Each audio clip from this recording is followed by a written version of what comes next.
Welcome to the Leader Mentality Show with Rob Clemens, and we have Nick DeStefano back with us. Welcome back to the show, my friend. Sir. Good to have you. Today we're going to dive right in because it's such a big topic.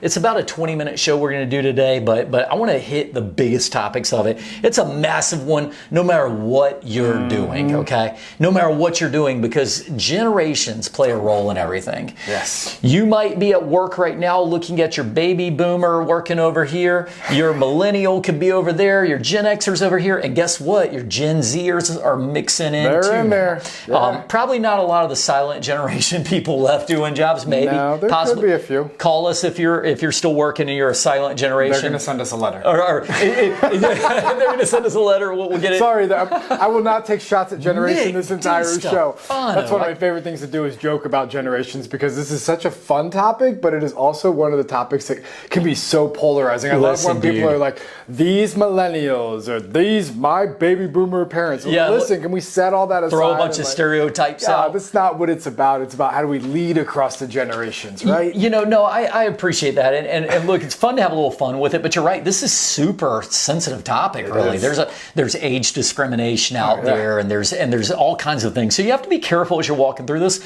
but I love this topic.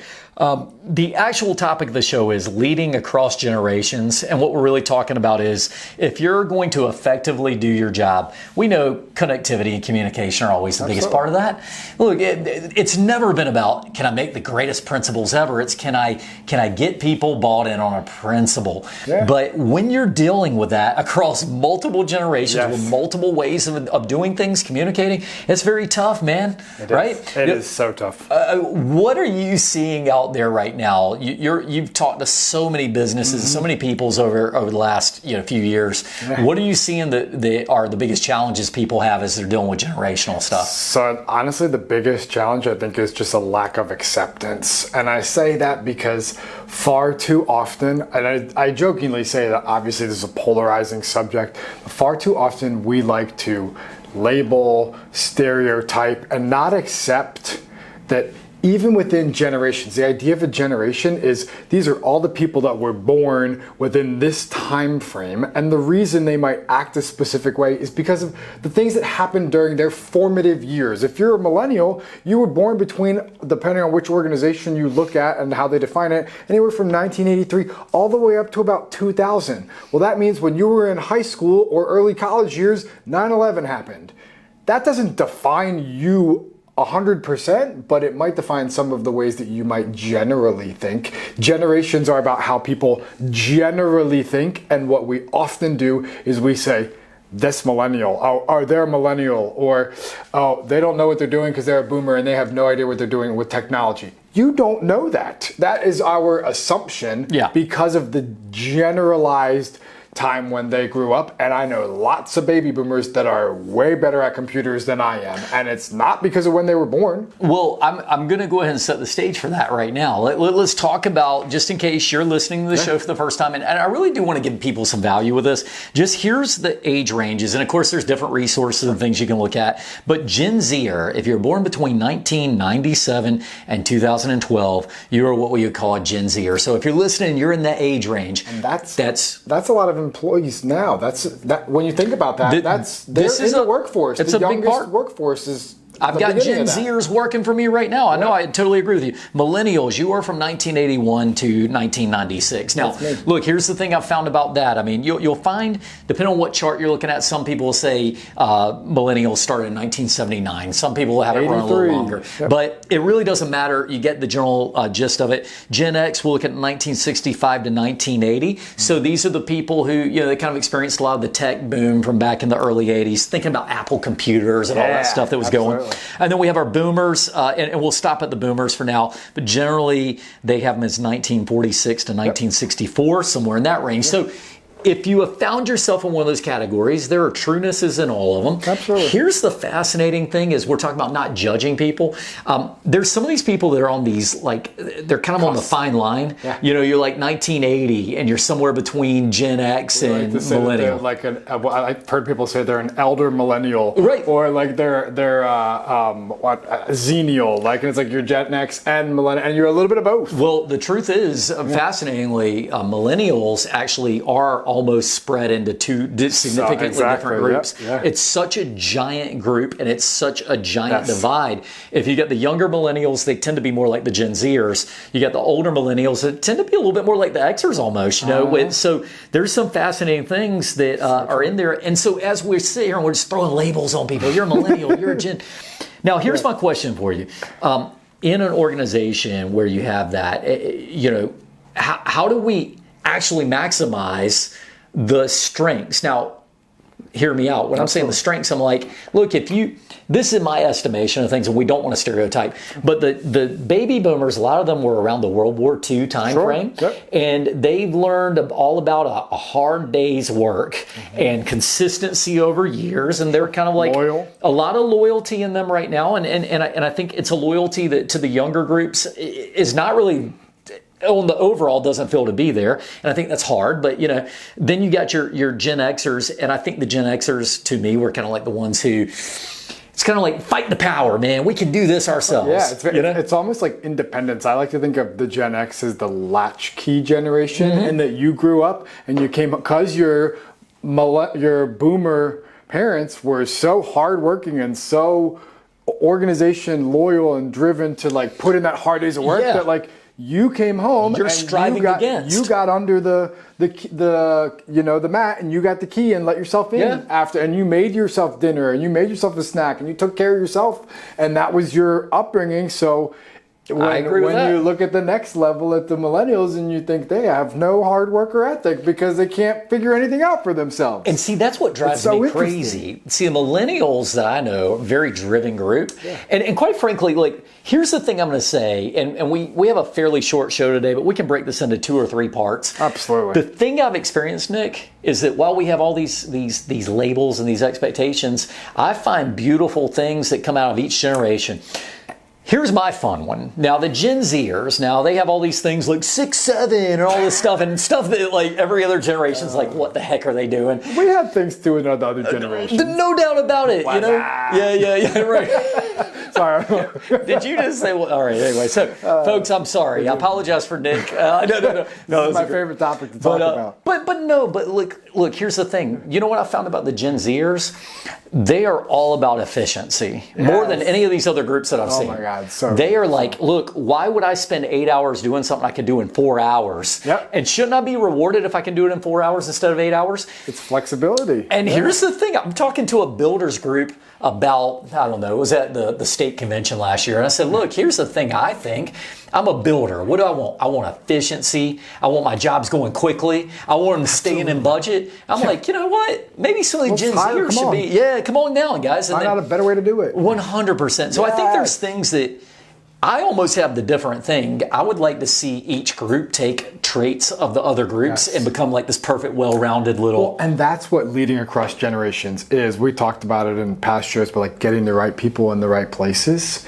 It's how do I put the person there because this is something they're good at, but also how do I get the group to recognize that in each other. And that when I need to have this tough conversation, I might want to bring someone in from a boomer generation who's more comfortable having a face-to-face conversation. That's something that I can learn from it. And that's what I wish every generation would do, is think about what can I learn from this person? And that's what good leaders do, period, is we ask ourselves, what can I learn from this experience? What can I learn from this person, from this generation? And when you're talking about them all kind of coming together, it's the beauty in it is that I'm accepting the fact that you're different from me in your generation versus mine. And how do we not get frustrated with that, but see the good in it and accept the strengths that they bring to the table instead of going, oh, here's another, Gen Z person who doesn't want to work. They're not motivated. No, they're very purpose driven and they are very,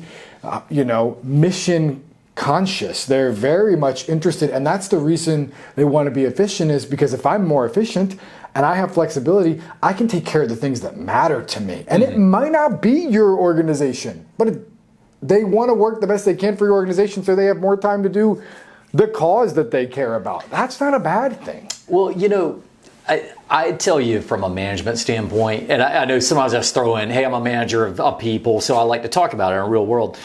My favorite thing to do is actually bring people in and get their perspectives. I very much enjoy that. Is that why you have me on the show? Yes, exactly. I want to hear your perspective, because otherwise I'll just hear talking about my beliefs for 30 minutes straight, and nobody likes that. But I will tell you, seriously, I can look at my organization right now. I actually have all 4 generations represented, just barely on the boomer, but I have all 4 that we just mentioned. And here's the thing that I found about it. I like to talk to each and kind of say, hey, look, here's a perspective I'd like to get from you. If it tends to be on the younger side, I'm like, I'm actually more interested in what's tomorrow look like. Look, if we want to sit here and talk about whatever we think about things, all of our buyers 10 years from now, not all of them, but a large portion of them are going to be Gen Zers and young millennials. That's going to be our biggest part of the buying pool, 30 to 40 years old. Absolutely. And if you want to sit here and burn those bridges right now because of all your, in my day type of talk, whatever age you are, that's not going to be good for you. Nope. Now, at the same point, we live in the present. I still need to be appeasing baby boomers and Gen Xers and older millennials. And so here's the thing. I need a perspective on each, right? I can't abandon any of the groups. So let's embrace that.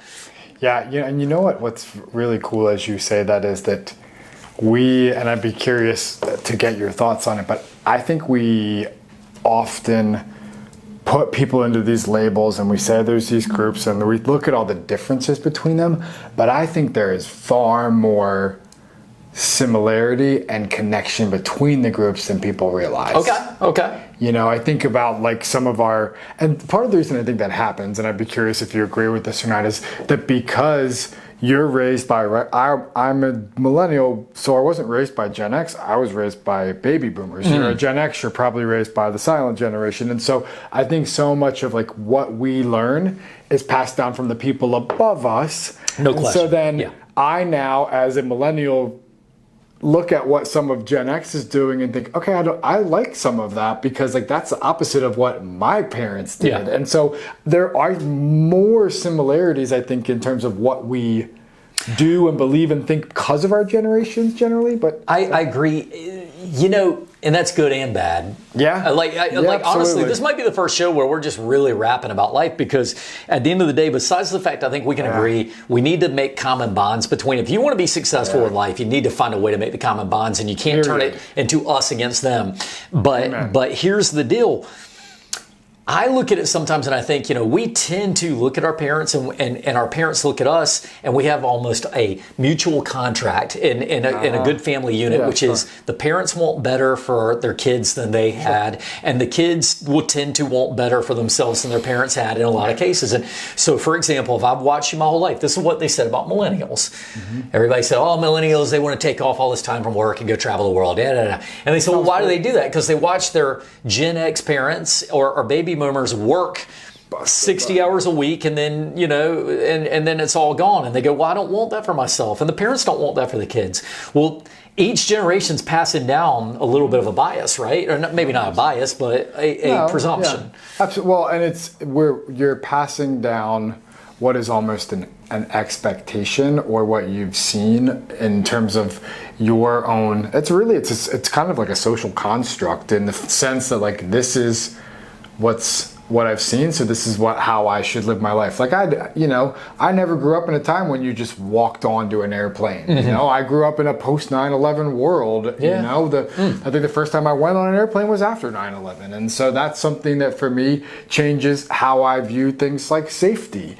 I think about the idea that sometimes folks, parents, they work their hardest, and then there's the recession in 2008, right? The housing crisis, and like that sort of stuff sees people lose those things don't leave individuals. It stays with them. Those are the kind of the trauma that are part of each individual.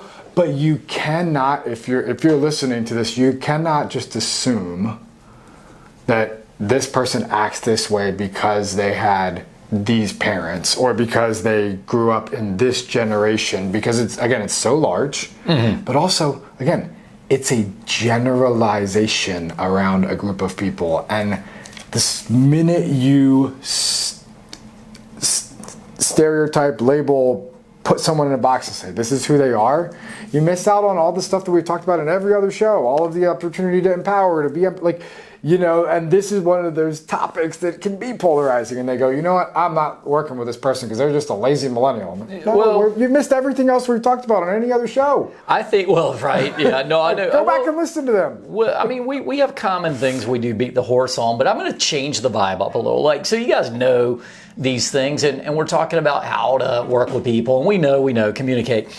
So here's something that's going to be fun. I'm going to test you out, okay? There's not a perfect answer here, but they say that generations tend to, and I've done quite a bit of reading on this, they say generations tend to associate with a major event, depending on which generation they are. Let me set the stage, and we're going to kind of probably have just enough time to get through this. All right, so number one, you're a baby boomer, all right? Each generation will tend to say, I lived through something major, something that everybody in that generation can go, yeah, I remember that. And then later generations would be probably too young to really remember that. That thing that you go, I remember how that went down. It was a very moving moment to me. And I've got answers for this, but I'm going to see if you can get them. Some answers. There might be multiple answers. Okay, so here we go. Baby boomers. There's an event that happened for baby boomers that I think that largely across the board they would go, oh yeah, that was a biggie for me. But they grew up. So give me the years for baby boomers again. The baby boomers we have on here? 1946 to 1964, and of course that's a big era. But that's what they call it, the baby. So it's for them. It's all the things they're probably living through and thinking about related to. You want me to? I'll give you one just to get out to wet your whistle here. So here's one that the baby boomers, JFK assassination. Okay, there's a big one. Civil rights movement. Like I could never, and the civil rights movement was a whole thing, but we're talking about a specific moment. You go to a moment in time, and I'm just, like I said, there might be others, but JFK assassination, if you could ask any baby boomer, you're like, where were you when this happened? What was it like? I don't know about that time. I wasn't alive when that happened. So that's a fascinating one. How about, they did one on the Gen Xers. Challenger? There's a common Challenger, exactly. If you're a Gen Xer, you remember that. You will tend to have remembered either where you were or it was so fresh, even if you were young when it happened, it was so fresh that you're like, oh yeah, there was that Challenger explosion, man. It happened on a very big way on the national stage. Now, what do you think about millennials? Now, millennials an interesting one, but it's an easy one. It's 9/11. 9/11? 100%. 9/11. And here's the fascinating part. Like I'm giving these people some stuff to listen to, our viewers, because you might go, oh man, I'll never forget 9/11. But guess what? Who doesn't? Gen Zers. They don't absolutely. It's wild to think about. Like I have a sister who was born in 2000. She's in the Gen. She's the beginning. She doesn't remember. She was 1, 2. Like she's barely. They're like, that's crazy. Wow, that's crazy. I wonder what that was like. Yeah. But it doesn't. And so for Gen Zers, this was a little bit more interesting, but it is a little bit of an overlapping one. We're still trying to figure out what it is, but there's one predominant one. There would be one thing. I don't know if you would consider it, but I would say probably COVID is a big thing. And you hit it, man. Very good job. Yeah. They say if there's one thing for the Gen Zers, because they'll all remember when they were at home during school, the world is, everybody's dying. My junior and senior year of high school, and I had to be virtual. Yeah, exactly. Absolutely, yeah. And so we talk about major events, but here's the takeaway. And why did I even do this right now? I did it because what I'm trying to say is, if there are such wildly different things, JFK to the Challenger to the 9/11 to COVID, just think about how impacted each of these generations were by these major events, and put some respect to it, man. Absolutely. Look, if you had somebody who's been through something like that or would experience something, you have to say, look, your experience is unique. In your formative years, you saw this thing. So how can we not just accept it, but how can we maybe learn from it and grow upon it? Exactly. Very cool. I think what's neat about that, though, is that we oftentimes, and I think I see our older generations do it, is that they live through it. So boomers lived through all of those things. Yeah. Gen X lived through 3 of them, right? Millennials have 2 of them. And so we're like, well, I lived through it too. And you don't know what it was like because I had 2 kids when this happened, or, and I don't, that's what we should not be doing. I want people to hear me say that. And that it is, I want people to try, and I think the beauty in leading across generations is try and be empathetic to that generation, that they were 12 to 22 years old, whatever it was when that thing happened, in a moment where they're never going to forget it. Just as much as you might never forget it in a different generation when that happened to you, but you were a grown person, an adult, and we're not fully developing who you are and figuring out, your personality. And that's, one thing about important to remember. One thing about it is you're like, one thing about you I like is you're always consistent with empathy for your fellow man, and I dig it. The thing I'm going with is I'm looking and saying, look, there is a thing that we should respect people who are older because they have lived through more. That wisdom, that experience, 100%. That knowledge. Don't like shortcut it just because I know a little bit more about technology or I know a little bit more. And for those older groups that are like, these kids don't know anything. It's like, well, just remember that their formative years were developing at a time where yours weren't. So maybe they do have a little jump on you in a few things, and that's okay too. Yeah. And the best thing is, they have a lot more to grow from. We got to invest in our youth. We got to invest in our young people and let them thrive, man. Push it on. All right, that's my PSA for today. Yeah, man, let's call this part one. We got to do some more generational let's talk about it again. For this time, I'd say we're setting the stage for leading across generations. Anyway, so I appreciate the conversation, Nick. Let's pick it up next part two. For you at home, let's continue to grow upon this, and we'll pick it up next week. I'd love to continue the conversation. Maybe if people have thoughts on challenges they might see around specific generations, let us know. Just reach out on social media and tell us, I struggle with this thing, because there's a lot of things about generations that, we could talk about specifics of certain generations and then just how to lead across them. So I'm excited for a part two and continuing it. I'd love to hear what people have to say. Yep, absolutely. Well, we'll leave that as end of the show here. Make sure to send in your questions. You can send them over to mentalityleader@gmail.com. You can also go to theleadermentality.com online. Look us up. Ask your questions. We'd love to get those incorporated. And let's pick it up next time. Nick, thank you for being on the show again with us. And we will see you all next time on the Leader Mentality Show in Myrtle Beach, South Carolina.